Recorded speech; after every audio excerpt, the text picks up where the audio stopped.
Bueno, pues ya estamos con la clase de la segunda parte del tema 5. En esta clase vamos a seguir con el tema y vamos a ver el agente etiológico. Y bien, como agente etiológico tenemos que recordar de la clase anterior que es lo mismo que un agente causal, ¿vale? Y que debía de cumplir los postulados de Coach, exceptuando dos de ellos.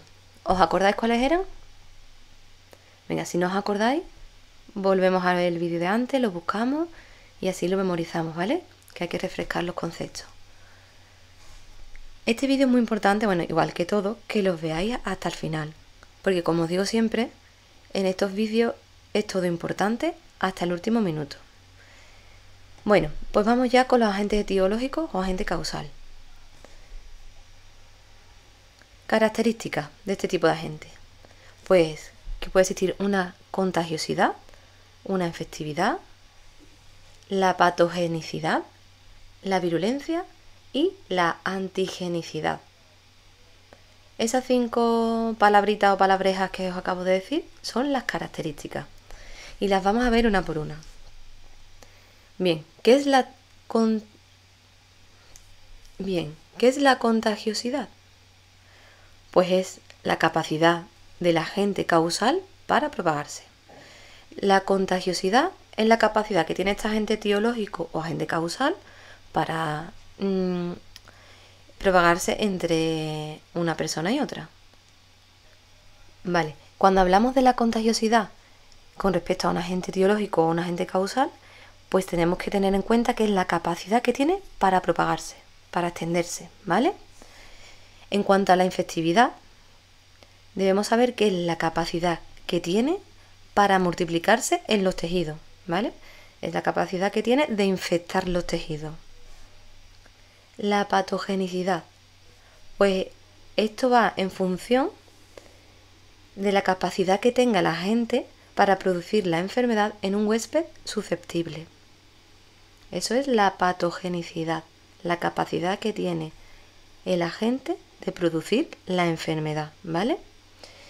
La virulencia, ¿qué es la virulencia? Pues es la intensidad o gravedad de la enfermedad. Y la antigenicidad, pues bien, ¿qué es la antigenicidad? Pues es lo mismo que inmunogenicidad, ¿vale? Y es la capacidad que tiene un agente de producir una reacción inmunológica. Una reacción inmunológica es cuando pone a prueba nuestro sistema inmune, el agente causal que ha entrado en nuestro organismo. Bien, pues hasta aquí en cuanto a las características de los agentes etiológicos o agente causal. Y ahora vamos a ver otra parte muy importante, que es la cadena epidemiológica. ¿Qué es la cadena epidemiológica? Pues es una consecución de elementos que se encargan de que el agente causal o etiológico llegue al huésped susceptible, dando como resultado la enfermedad en este. ¿Qué quiere decir esto? Que para que exista la cadena epidemiológica deben de darse distintos elementos, ¿vale? Y cada elemento va a ir conectado al siguiente. Así que el primero irá conectado al segundo, el segundo al tercero, el tercero al cuarto, el cuarto al quinto y el quinto vuelve a estar conectado al primero. Bien, ¿cuáles son estos elementos que están dentro de la cadena epidemiológica? Pues el agente causal, el reservorio, la fuente, el mecanismo de transmisión y el huésped susceptible. Estos 5 elementos son los que tienen que aparecer para que exista la cadena epidemiológica. Sabemos ya lo que es el agente causal, ¿no? Sabemos lo que es el reservorio, sabemos lo que es la fuente, el mecanismo de transmisión y el huésped susceptible. Entonces hemos dicho que tenemos que tener estos 5 elementos para que se produzca la cadena epidemiológica. Y si no os acordáis de alguno de estos conceptos, iros al vídeo anterior y darle un repaso.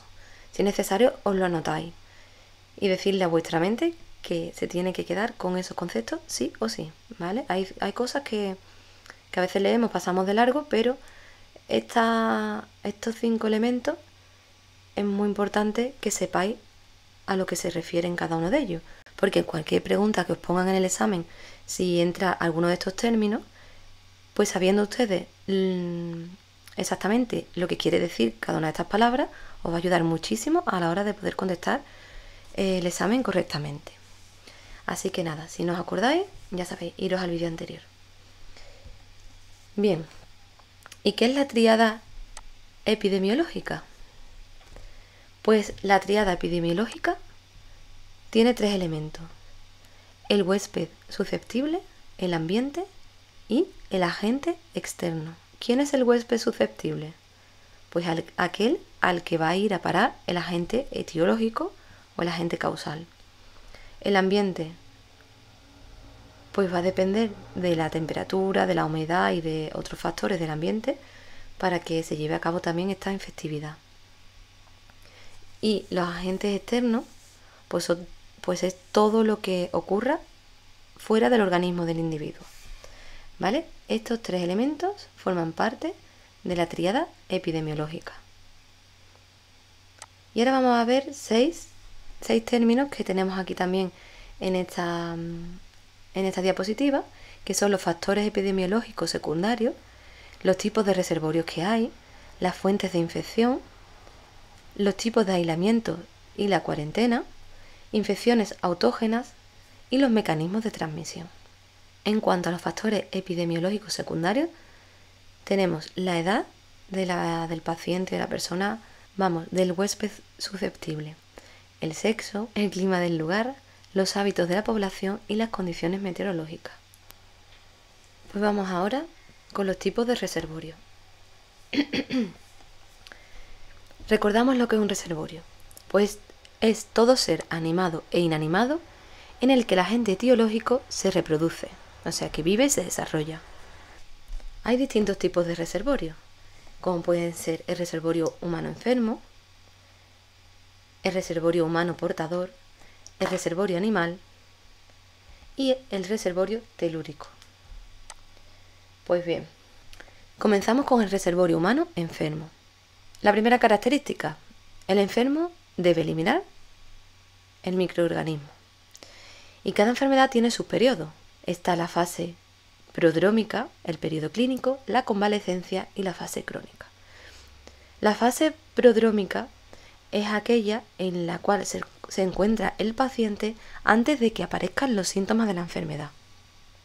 El periodo clínico es una vez que han aparecido esos signos y síntomas de la enfermedad. La convalecencia es el periodo que transcurre desde que la enfermedad desaparece de nuestro cuerpo hasta que nos recuperamos completamente. Y la fase crónica es cuando la enfermedad se instaura en nuestro organismo durante un largo periodo de tiempo. Bien, pues seguimos entonces. Pues dependiendo de las características clínicas de la enfermedad, estas afectan a la contagiosidad, que hemos dicho que es el modo en el que un individuo sano contrae una enfermedad. La duración de la contagiosidad varía en función del tratamiento. Si para esta enfermedad existe un tratamiento, pues el periodo de contagiosidad será más corto. Y la vía de salida puede ser la misma puerta de entrada u otra. Puede ser única o múltiple. Por ejemplo, puede ser respiratoria, digestiva, conjuntival, genitourinaria, sanguínea, cutánea. Puede ser una de estas o puede ser varias. Esto en cuanto al reservorio humano enfermo. Y si lo que tenemos es un reservorio humano portador, quiere decir que la enfermedad no ha causado una clínica en el paciente, sino que solamente porta la enfermedad, y este puede que lo transmita mediante sus secreciones corporales. Bien, pues el reservorio humano portador, no presenta ningún signo, ningún síntoma, no tiene clínica de enfermedad, pero puede contagiarlo, ¿vale? Entonces, este puede eliminarlo a través de sus secreciones y así hacer que se propague y uno y cualquier otro humano pueda recibir, y así hacer que se propague y cualquier otra persona pueda contraer esta enfermedad. ¿Qué tipos de portadores hay? Pues bien, existen 5 tipos de portadores. El paradójico o pseudoportador, que elimina los gérmenes no patógenos. Está el portador precoz, que elimina microorganismos antes de que aparezca la enfermedad. está el portador convaleciente. Este ha padecido la enfermedad y se ha curado, pero elimina gérmenes durante los 3 meses siguientes y sigue eliminando entre 3 meses y 2 años. Y si sigue eliminando entre 3 meses y 2 años sería un portador crónico. Ojito a esto, ¿vale? Portador convaleciente, el que elimina gérmenes después de haberse curado durante 3 meses. Y si lo sigue eliminando a partir de los 3 meses y hasta los 2 años sería un portador crónico. Después está el portador sano. Este está colonizado por la enfermedad, pero no está infectado. Y está el portador pasivo o de contacto. Este ha estado en contacto y al final del periodo de incubación puede enfermar, ¿vale? Pero de momento solamente ha estado en contacto. Esto ahora lo tenemos muy latente con el tema del COVID, porque si tenemos un humano portador, que es uno que haya estado en contacto estrecho con un COVID positivo, este humano puede ser portador, pero todavía no ha aparecido en la clínica de la enfermedad. Entonces, este sería un portador pasivo o de contacto, que es que ha estado en contacto con alguien que tiene la enfermedad, pero está en periodo de incubación. Pues esto en cuanto al humano portador. Y ahora vamos a ver el reservorio animal. Las enfermedades que el hombre adquiere de un animal se llaman zoonosis, que lo hemos visto en otras clases anteriores. Aquí tenemos un recordatorio. La mayoría de los casos se termina en el hombre, no vuelve de nuevo a los animales. Estas enfermedades suelen ser esporádicas o suelen estar agrupadas en pequeños brotes. Algunas zoonosis producen epidemias, como es el caso de la fiebre Q. Si el COVID-19 se confirmara que salió de un murciélago, pues sería una zoonosis que se ha convertido no en epidemia, sino en pandemia, y que claramente termina en el ser humano. De momento, por lo menos que sepamos, no vuelve a los animales, aunque hay algún caso de algún felino por ahí que parece que también la ha contraído, pero bueno. Suelen encontrarse en personas que están en contacto con animales. Tienen la misma incidencia en hombres que en animales. Las lesiones y los síntomas suelen ser similares en humanos y animales. Y la transmisión de la zoonosis puede ser directa o indirecta. Pues esto en cuanto al reservorio animal, que es cuando un animal tiene una enfermedad y se la traspasa al ser humano. Pero existe también otros tipos de reservorios que no son humanos ni son animales, que son los reservorios telúricos. ¿Qué es un reservorio telúrico?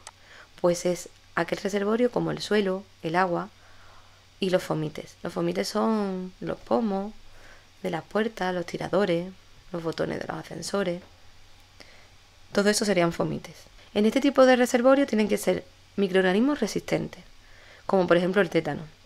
Deben de existir condiciones de humedad, temperatura, etc. adecuadas para que se desarrolle. Una parte de su ciclo evolutivo se produce en este medio, o sea, en un medio telúrico. Y es un agente oportunista, porque busca la oportunidad de infección cuando el huésped disminuye su defensa. Ya vimos los tipos de agentes que había. Pues el tipo de agente causal que vive o que crece, ese microorganismo que crece en los reservorios telúricos, suelen ser oportunistas. Pues bien, aquí tenemos todas estas cositas en cuanto al reservorio. Y ahora vamos a ver las fuentes de infección. Suelen ser hombres, animales o reservorios telúricos, como hemos visto antes, suelos o superficies. En la fuente el microorganismo debe poder reproducirse. Para que sea una fuente de infección, el microorganismo debe de poder reproducirse. El hombre es la fuente de infección más importante del mismo. O sea que nosotros, las personas, somos realmente nuestra mayor fuente de infección. Y ahora vamos a ver el aislamiento y la cuarentena. Estos dos términos los tenemos muy presentes porque, desgraciadamente, el año pasado tuvimos que hacer un aislamiento y una cuarentena. ¿Y qué es? Pues medidas a adoptar ante una persona o animal que haya resultado expuesto. Va a depender del enfermo, de la enfermedad y del agente causal. Nuestro aislamiento y nuestra cuarentena no dependía ya de que hubiéramos estado expuestos, sino que era para no exponernos a esta enfermedad que había aparecido y que nadie conocía en ese momento. Seguimos. ¿Y qué es una infección autógena? Pues son aquellas producidas por la propia flora microbiana del paciente. Infecciones autógenas, que las producimos nosotros mismos. Nuestra flora es la que produce este tipo de infección y a esto le llamamos infección autógena. Y en cuanto a los mecanismos de transmisión, pueden ser varios. Los tenemos de transmisión directa y de transmisión indirecta. Y los de transmisión directa son los que no tienen ningún intermediario y suelen producirse por microorganismos con poca resistencia al medio externo. Esta agente causal no suele resistir mucho en el medio externo. Entonces necesitan una transmisión directa del reservorio al huésped susceptible. Y esto ocurre en periodos muy cortos de tiempo. Los gérmenes apenas experimentan modificación. Tal cual salen del reservorio, infectan al huésped susceptible, pero apenas experimentan modificación. ¿Y cómo puede producirse esta transmisión directa? Pues por contacto, y tenemos 4 tipos de contacto: los de transmisión sexual, los de transmisión por mucosas, transmisión por las manos y los intrapartum. Estos son los que se transmiten durante el parto. Después tenemos la transmisión por mordeduras, las transplacentarias, que estas se producen durante el embarazo, la de los arañazos, las que se transmiten a través de arañazos, y las aéreas. Pero para estas necesitamos la distancia mínima de 1 metro y se transmite por gotas. Aquí tenéis estos 2 tipos de gotas, que no os lo voy a leer porque quiero que os acordéis de cómo se escribe, porque en el examen los encontraremos escritos. Y en cuanto a la transmisión indirecta, tenemos que para que se produzca contagio, debe existir una separación de tiempo y espacio entre la fuente y el huésped, entre seres animados e inanimados. Y suele aparecer porque hay una higiene deficiente, porque al no ser una transmisión directa, pues hay veces que debido a una mala higiene, pues es más fácil que se transmita. ¿Y qué medio utiliza esta transmisión indirecta? Pues bien, utiliza el aire, pero ya sabemos que tiene que estar a más de 1 metro de distancia para que se considere transmisión indirecta. El vehículo de transmisión puede ser agua, alimentos, fomites, que hemos dicho que son fomites, los pomos, los interruptores, los tiradores de los muebles. Se pueden transmitir también desde el suelo. Suelen ser agentes muy resistentes que se encuentran en el suelo y si se nos cae algo lo cogemos, pues ya nos pondríamos en contacto con ellos. En baños o aerosoles también. Y mediante artrópodos. Los artrópodos son los insectos como las arañitas y demás. Y estos actúan como vectores. Los vectores dijimos que eran los que transportaban la enfermedad de un sitio a otro sitio. Ahí tenemos el mecanismo de transmisión. Aquí os pongo un poco más de información, pero como no tenéis acceso al campus y a estas diapositivas, pues os digo que lo que aquí viene es un vídeo que os habla sobre todo este tema. Y un vídeo que podréis encontrar en YouTube. Yo lo que voy a hacer es que os lo dejo en la cajita de descripción del vídeo. Y si queréis podéis pinchar encima y podéis verlo si queréis ampliar un poquito más los conocimientos o no os ha quedado muy claro. Y ahora vamos a seguir. Vamos a ver lo que son las infecciones nosocomiales, de qué manera las vamos a prevenir y cuáles son los principales tipos de infecciones hospitalarias. Bien, pues ¿qué es una infección nosocomial? Pues esto es un importante problema de morbimortalidad que eleva los costes sociales. Morbimortalidad significa personas que enferman y mueren. La OMS la define como infecciones nosocomiales o hospitalarias. Son infecciones contraídas por un paciente durante su tratamiento en un hospital o en otro centro sanitario, claro, y que dicho paciente no tenía ni estaba incubando en el momento que ingresó. Eso lo vimos también un poquito en la clase anterior.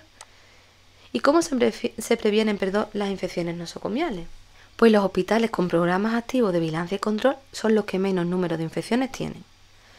Los elementos esenciales de programas de control efectivo, pues debe tener un sistema de vigilancia activa de la infección, debe de tener también unas medidas de control rigurosa, debe de existir una enfermería para el control de infección nosocomial y epidemiólogos con conocimiento de programas de control. Los hospitales que tienen este programa son los hospitales que menos infecciones tienen. ¿Y cuáles son los principales tipos de infecciones hospitalarias? Pues bien, las infecciones de heridas quirúrgicas son las que están en primer lugar. Y existen 4 tipos de heridas quirúrgicas. Las limpias, que tienen riesgo de contaminación exógena, o sea, de una contaminación que venga de fuera, exógena, de fuera del organismo, endógena, de dentro del organismo. La limpia contaminada es cuando se penetra en cavidades comunicadas con el interior. La contaminada es cuando hay una herida abierta reciente, pero de menos de 4 horas, con alteraciones de las técnicas estériles. Si se ha producido una alteración de técnica estéril, pues ahí tendríamos una herida contaminada, siempre que hayan transcurrido menos de 4 horas. Y la sucia o infectada es una herida traumática no reciente, de más de 8 horas, con tejido desvitalizado. Ya esta está un poquito más afectada. Y bien, existen 4 factores de riesgo que son los de mayor influencia. Las intervenciones abdominales. Estas son de las que más infecciones de heridas quirúrgicas suelen tener. Otro factor es la duración de la intervención. No es lo mismo una intervención de 15 minutos que una que dure 2, 3, 4, 5 horas. La cirugía que sea contaminada o infectada, si hay una cirugía de una herida abierta de menos de 4 horas, hemos dicho que sería contaminada, y de más de 8 horas sería ya sucia o infectada. Y que exista de 3 o más enfermedades subyacentes. Si hay 3 o más enfermedades en el paciente, pues serían 4 factores de riesgo para una mayor influencia de una infección de herida quirúrgica. En segundo lugar, están las enfermedades respiratorias, como las neumonías, las vías respiratorias bajas y tuberculosis. Los factores que predisponen a este tipo de infección respiratoria en los hospitales son las traqueotomías, los equipos de respiración asistida, los equipos de anestesia, los tubos endotraqueales y las broncoscopias. En tercer lugar, como de infecciones nosocomiales, tenemos la infección urinaria. Y esta infección va asociada a la manipulación de las vías urinarias mediante un sondaje vesical. La incidencia de las bacterias después de la cateterización dependerá del tiempo que se tenga expuesto. Si son más de 48 horas, de la edad, del sexo, hay diferentes factores que influirán en que estas infecciones urinarias sean de mayor número o de menor número. Y en cuarto lugar tenemos las bacteremias. La mayoría son producidas secundarias a un foco infeccioso de otra localización, principalmente las de tracto urinario, las neumonías o de heridas quirúrgicas. Las bacteremias primarias son debidas a la instrumentalización intravascular. Los catéteres intravenosos principalmente son las fuentes de los patógenos. Esto en cuanto a las infecciones de heridas quirúrgicas. Epidemiología. Los hospitales con más camas y los universitarios son los que mayor incidencia tienen. El 60% de las muertes por infecciones nosocomiales son debidas a neumonía. El agente responsable en un 70% son bacteremias por gram negativos. Estas bacterias gram negativos son bacterias muy resistentes.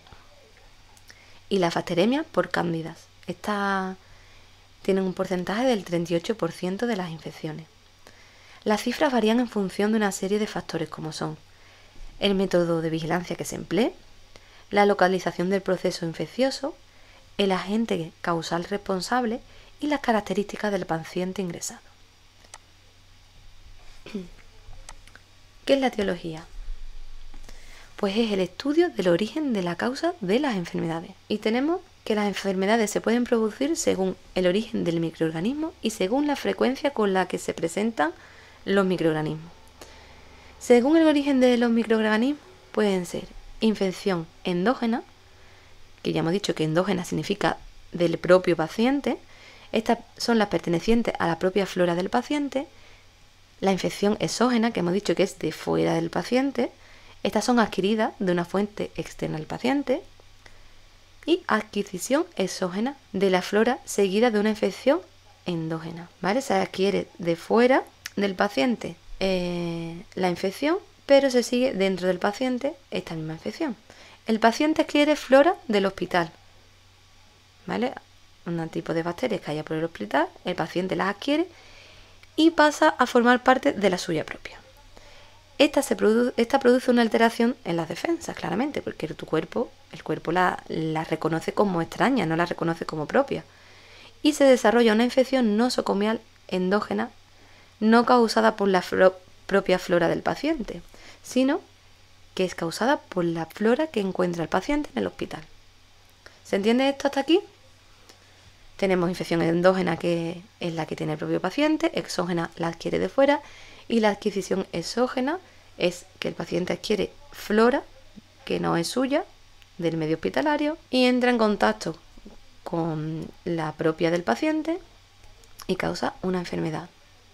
Tendríamos ya ahí una enfermedad nosocomial endógena, que es de dentro del paciente, pero adquirida desde fuera. Pues ahora vamos según la frecuencia con la que se presentan los microorganismos. Tenemos 5 microorganismos que vamos a ver. Los bacilos gram negativos. Estos se aíslan con mayor frecuencia y su huésped habitual es el tubo digestivo. Las bacterias gram negativas son patógenos nosocomiales frecuentes. ¿Qué quiere decir esto? Que es un patógeno que vamos a encontrar dentro de las infecciones que cogeremos en el entorno hospitalario. Estas dos tenéis que tener en cuenta que unas son bacilos y otras son bacterias, pero las dos son gram negativos. Después tenemos los gram positivos.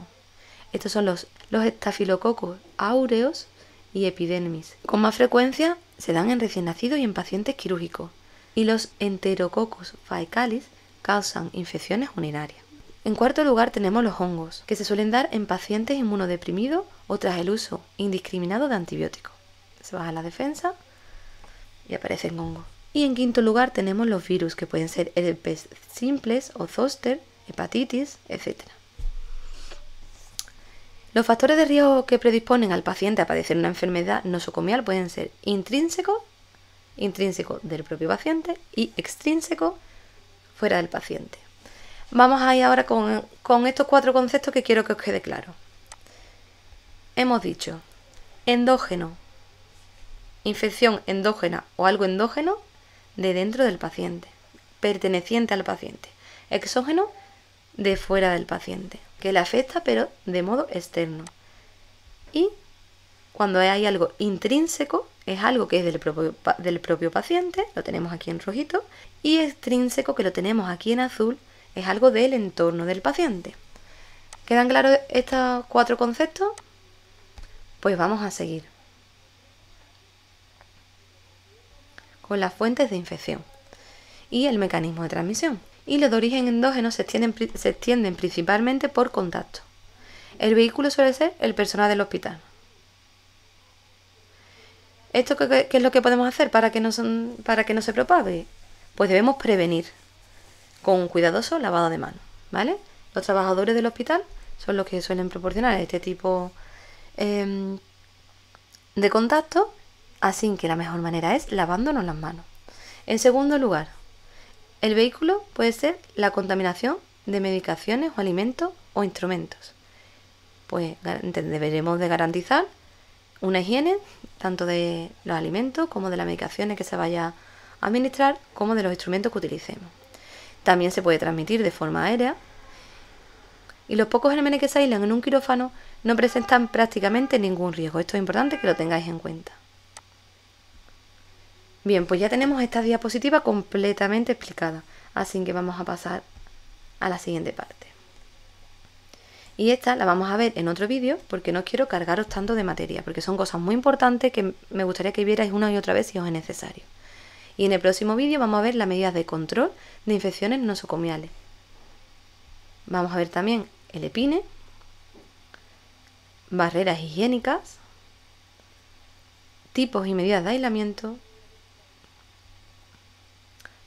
y la importancia del lavado de manos.